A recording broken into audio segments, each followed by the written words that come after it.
મળતી માહિતી મુજબ બોલાચાલી દરમિયાન એક યુવક પર જીવલેણ હુમલો કરવામાં આવ્યો.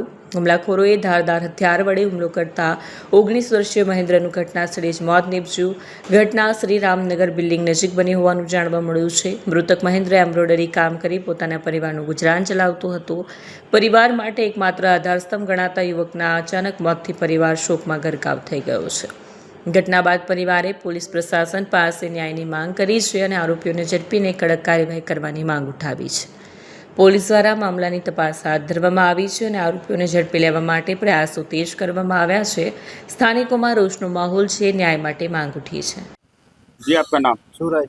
जी कल क्या घटना घटी है? हम दो भाई बात कर रहे थे बैठ के, तो भाई आया बीच में उंगली करने लगा, बोला क्या बात कर रहे हो, क्या बात कर रहे हो, धक्का देने लगा इधर उधर, बस माँ का गाली देने लगा। भाई धक्का दिया, बोला जाओ रूम पे तुम। मैं बोला वो दौड़ के गया, चाकू लेके आया, तो साइड में मारा।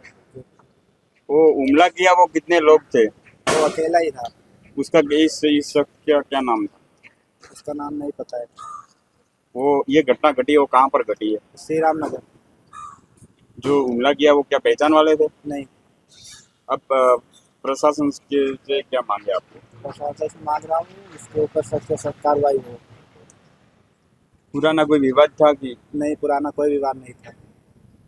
और जो हमला हुए वो कितने लोग आए थे वहाँ पर? वो अकेला ही था। और जो आपका भाई है हत्या हुई वो अमरोली में क्या काम करता था? एम्ब्रॉयडरी मशीन चलाता था। सूरत में कितने सालों से रह रहा था? 1 साल से।